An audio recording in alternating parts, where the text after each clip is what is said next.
Et nous allons parler avec la rédaction Radio Mont-Blanc, rénovation énergétique et énergie renouvelable, Alicia. Effectivement, bonjour à nos deux invités, Guillaume Gassi, responsable pôle rénovation énergétique chez Innoval, et Jean-François Mézières, PDG d'Énergie Service France. Bonjour messieurs. Bonjour. Effectivement, nous parlons rénovation énergétique et énergie renouvelable, bien sûr, puisque nous sommes Radio Mont-Blanc, un média engagé, un sujet qui concerne bon nombre de propriétaires dans notre région. Bien sûr, c'est toujours un petit peu difficile de s'y retrouver entre les équipements qui sont nécessaires, les démarches administratives, certains détestent ça, les aides financières qui sont possibles, et parfois on ignore même qu'on pourrait y avoir droit. Nous allons donc tenter d'y voir plus clair avec nos deux invités. Tout d'abord, Guillaume Gassi, vous qui êtes à la tête d'une équipe de 7 conseillers en énergie et en rénovation. Quotidiennement, vous conseillez les particuliers qui veulent entreprendre des travaux. Le secteur de la rénovation énergétique, c'est si compliqué que ça, que c'est votre sujet au quotidien? Exactement, c'est un sujet complexe et c'est pour ça que l'État a mis en place un service public pour aider les particuliers à mieux comprendre le secteur de la rénovation énergétique et notamment mieux comprendre les aides financières qui, comme vous l'avez dit, sont un vrai maquis, une vraie jungle, et il est toujours difficile de s'y retrouver. Il faut savoir qu'à peu près 50% des rénovations aujourd'hui se font sans les aides financières, soit parce qu'elles sont trop complexes et les gens abandonnent, soit par méconnaissance des dispositifs. Donc nous sommes là pour accompagner les ménages, c'est-à-dire leur donner toutes les clés de compréhension pour qu'ils puissent faire tous leurs choix en toute connaissance de cause et faire la meilleure rénovation, la mieux financée possible. Parce que c'est vrai que pour bien comprendre, on dit c'est complexe. Qu'est-ce qu'il y a de si compliqué? Parce que là, on a deux publics qui nous écoutent, certains qui sont en plein de leur chantier de rénovation et qui disent mais si, c'est très simple, parce qu'ils ont été bien accompagnés, et puis tous ceux qui aimeraient et qui ont plein de freins finalement. C'est quoi qui est si compliqué dans cette démarche de rénovation énergétique? Alors ce qui est complexe déjà, c'est de savoir quels sont les bons travaux à faire. Quand on parle rénovation énergétique au grand public, en général, on a droit aux fenêtres et au système de chauffage. Alors c'est pas forcément par là qu'il faut commencer, voire en général c'est pas du tout par là qu'il faut commencer. C'est trouver les bons artisans, c'est trouver les bonnes aides financières en fonction des travaux qu'on va faire, et puis c'est passer tous les freins psychologiques.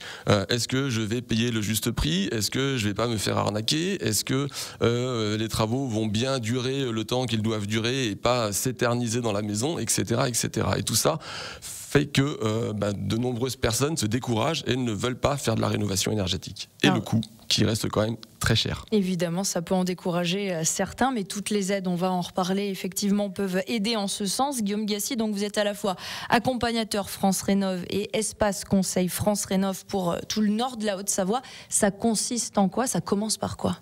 Alors on a effectivement deux casquettes. La première, c'est l'espace Conseil France Rénov. C'est un service public. Donc nous sommes financés par le conseil départemental et l'ensemble des collectivités de la Haute-Savoie. Et notre rôle, comme je disais, c'est vraiment d'apporter un conseil en toute neutralité et en toute gratuité aux particuliers pour qu'ils puissent s'y retrouver dans tout ce qu'on a dit auparavant, les aides, les matériaux, les artisans, les projets, etc., etc. Et puis pour pouvoir bénéficier d'aides financières, aujourd'hui il y a un nouvel acteur qui s'appelle Mon Accompagnateur Rénov, qui est obligatoire. Et donc nous avons également cette casquette-là, mais qui est pour le coup une casquette privée. Et donc là, nous accompagnons les ménages de A à Z dans leur projet de rénovation pour qu'ils puissent avoir leurs aides financières. Alors évidemment, quand on commence des travaux, et pour certains on peut même l'appeler ça un chantier, on a envie que ça aille très vite, on va voir les résultats très rapidement. Et pourtant, l'un des conseils récurrents que vous donnez à tous ceux qui vous contactent, c'est plutôt prenez votre temps, c'est ça? Exactement. Alors prenez votre temps, il est urgent d'attendre, tout simplement puisque plus on va aller vite, plus on a de chances de faire des bêtises et de ne pas partir sur les bons travaux ou avec les bons artisans. Il faut savoir quand même que la rénovation énergétique, c'est le premier secteur à escroquerie.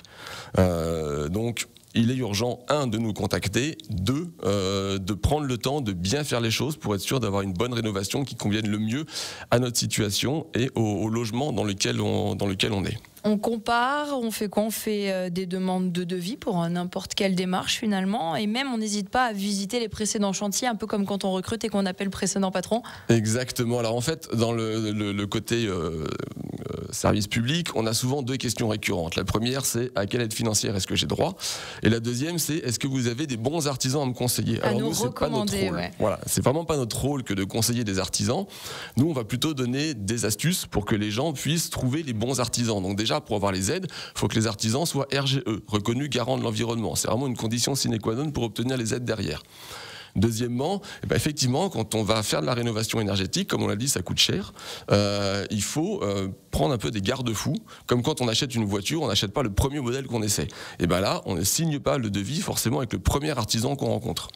Et donc, il faut prendre le temps de discuter avec eux, de les faire venir sur le chantier, de leur poser toutes les questions, de leur demander des références, pourquoi pas de visiter des chantiers qui ont été faits, de discuter avec des ménages qui ont déjà travaillé avec ces artisans. Et bien ça permet ensuite de partir en confiance avec l'artisan qu'on aura sélectionné, tout simplement. Alors on parle artisan, justement, nous avons en studio avec nous l'une de ces entreprises du territoire qui intervient en matière de rénovation énergétique, Énergie Service France. Son PDG Jean-François Mézières, vous installez justement des panneaux solaires. Ça fait 8 ans que vous faites ça, vous pouvez nous présenter un petit peu l'activité? Tout à fait, ça fait 8 ans, depuis un mois maintenant. Bon anniversaire. Merci. On est à Saint-Pierre-en-Faucigny, dans la zone des Jourdis, à côté de Monsieur Bricolage. C'est une équipe de 16 personnes aujourd'hui. Pas de sous-traitance, on gère tout de A à Z, de la partie administrative jusqu'à l'installation et même nos services après-vente. Et on travaille uniquement sur la Haute-Savoie et le Pays de Gex. Vous essayez le plus possible de faire du Made in France, c'est le leitmotiv. Il y a évidemment toujours des petites limites, mais bon, ça a le mérite déjà d'avoir cette volonté de faire au mieux. Alors le Made in France, pour la main-d'œuvre, oui, puisque voilà, on ne sous-traite pas comme certains de nos confrères à des entreprises des pays de l'Est nos installations, on les réalise nous-mêmes. Après, le Made in France au niveau des produits, ça n'existe pas aujourd'hui.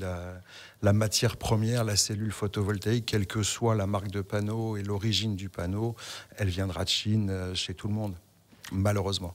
On parlait de difficulté de s'y retrouver parmi toutes les options qui s'offrent aux particuliers. Et justement, parmi toutes les démarches administratives à faire, eh bien vous vous occupez de tout. Ça facilite et ça rassure. C'est ça, on s'occupe de tout. À la fois la déclaration de travaux en mairie, la demande de raccordement des installations auprès d'Enedis, la demande de contrat, puisque dans le photovoltaïque aussi, il y a des aides, notamment la revente de l'électricité non consommée, des petites primes à l'autoconsommation versées par EDF, mais tout ça, ça nécessite de s'en occuper. Donc on s'en occupe. On est, comme le disait Guillaume tout à l'heure, agréé RGE, sinon nos clients ne pourraient pas bénéficier de ces aides. Et là, je le rejoins, on est sur un secteur qui est assez concurrentiel, mais qui est surtout un secteur où il y a beaucoup d'arnaques, comme le disait Guillaume tout à l'heure. Il faut vraiment s'assurer que l'entreprise ait pignon sur rue, pouvoir se déplacer dans ses locaux, pas juste une boîte aux lettres, rencontrer les gens, avoir quelqu'un qui se déplace sur le chantier. On voit trop de gens qui signent sur des foires avec des gens qui sont même pas venus chez eux, ou même par Internet parfois, ou par téléphone. Donc il faut refuser le démarchage téléphonique. Il faut s'adresser à des entreprises qui ont pignon sur rue et qui ont des références. Et il ne faut pas hésiter, effectivement, à demander des références et à aller voir des chantiers. J'imagine que oui, c'est ce que disait Guillaume effectivement précédemment. Tant qu'à faire, on choisit le local. Vous invitez les clients à venir, à passer la porte, à vous rencontrer. C'est pas forcément vous qui démarchez. On peut venir et vous poser des questions. Alors nous, on démarche pas. On n'achète pas de contact pris par téléphone ou de choses comme ça. On reçoit les gens chez nous. On a un showroom de 250 mètres carrés avec une charpente d'exposition pour pouvoir leur montrer comment ça fonctionne, comment ça s'installe. On va toucher à la maison, on va toucher à la toiture. Il faut rassurer les gens, leur montrer ce qu'on va faire sur leur toit et pas juste leur expliquer que le crédit va être payé par des économies. Ça, c'est fallacieux. Guillaume Gassier, Jean-François Mézières expliquait justement qu'il faut se méfier bien sûr des arnaques, des démarchages frauduleux. Vous confirmez qu'en termes de rénovation énergétique et d'énergie renouvelable, les arnaques, elles sont nombreuses ? Tout le monde le constate quasiment tous les jours avec des appels, avec des SMS, avec des messages mail où on vous dit que l'ANA a sorti un super plan pour l'isolation, que le conseil départemental vous invite à je ne sais pas quoi. Alors, il faut savoir que le démarchage téléphonique aujourd'hui est interdit en matière de rénovation énergétique, mais les escrocs en fait ont plus d'une corde à leur arc et ont un peu contourné ça. C'est plus une personne que vous avez au téléphone, c'est un répondeur qui vous invite à faire un choix et donc là c'est plus du démarchage. En fait, c'est vous qui avez une action de taper 1, taper 2, taper 3 et résultat, c'est plus considéré comme du démarchage. Mais effectivement, il y a énormément encore d'escroqueries dans la rénovation énergétique et dans le photovoltaïque en particulier. L'un des éléments fondamentaux justement pour se protéger, c'est vérifier que les artisans auxquels on fait appel sont agrémentés RGE. Vous en avez parlé tous les deux.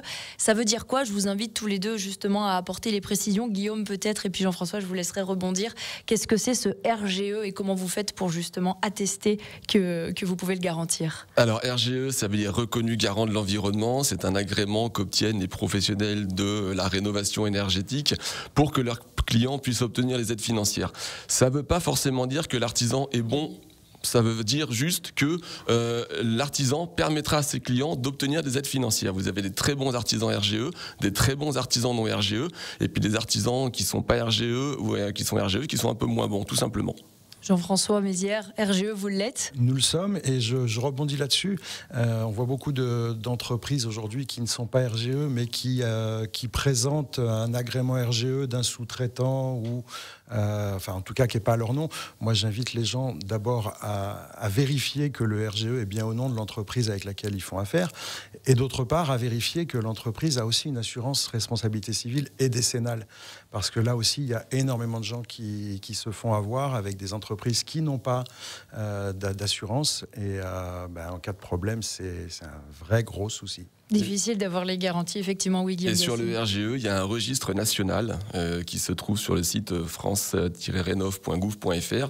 Vous rentrez le nom de l'entreprise et vous pouvez vérifier si effectivement son certificat RGE est valable au moment où vous allez faire les travaux avec cette entreprise. Les trucs et astuces, on continue à parler rénovation énergétique, énergie renouvelable et comment lutter contre les fraudes et les arnaques avec nos deux invités. Nous sommes de retour dans quelques minutes. On va continuer à parler de ce thème ce matin. Ce matin, avec la rédaction Radio Mont-Blanc, nous parlons rénovation énergétique et énergie renouvelable. Alicia. Et oui, avec nos deux invités toujours présents en studio, Guillaume Gassier, responsable pôle rénovation énergétique chez Innoval, et Jean-François Mézières, PDG d'Énergie Service France du côté de Saint-Pierre-en-Faucigny.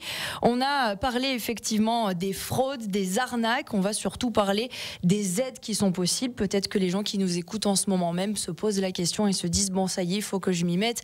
En plus, on va rentrer dans l'hiver tout doucement. On a le brouillard en ce moment, beaucoup d'humidité. On se dit le timing est parfait. Guillaume Gassier, l'enveloppe moyenne de ces aides pour justement encourager à la rénovation, c'est à peu près 30 000 €. Mais vous me disiez que finalement, ça peut être plus, ça peut être moins. Oui, c'est effectivement 30 000 €, c'est une espèce de cote mal taillée, mais en tout cas, tout le monde a droit aux aides. Ça, c'est important de le souligner, c'est qu'aujourd'hui, aucune catégorie de ménage n'est exclue des aides, et les aides, évidemment, sont dégressives en fonction du niveau de revenu. Plus on gagne, moins on a droit à des aides financières, ce qui semble assez logique. Je ne vais pas rentrer dans l'explication des aides, puisque là, on pourrait faire une émission de 2 heures dessus, c'est complexe, au bout de 5 minutes, on perdrait tout le monde. Et donc, on est là pour ça, je le rappelle. Nous sommes un service public, nous sommes gratuits, neutres et indépendants, et les particuliers peuvent nous appeler au 04 56 19 3 fois pour pouvoir poser toutes les questions sur les aides et savoir, en fonction de leur situation, en fonction des travaux qu'ils envisagent, à quelle aide ils vont avoir droit. Ce premier rendez-vous, est-ce qu'il est payant? Est-ce que justement ça engage à quelque chose? On est entièrement gratuit. Ce premier rendez-vous et tous les rendez-vous qu'il peut y avoir derrière sont entièrement gratuits. Et notre objectif, c'est vraiment de permettre aux personnes de s'y retrouver dans ce maquis et de savoir in fine si ça vaut le coup ou pas de se lancer dans une rénovation énergétique, si ça vaut le coup ou pas d'aller chercher les aides. Des fois, en fait, en fonction des travaux, l'aide va être tellement minime et tellement complexe à avoir que finalement, c'est plus intéressant de ne pas essayer de l'obtenir. On va gagner du temps, tout simplement, et puis la perte financière est très, très minime.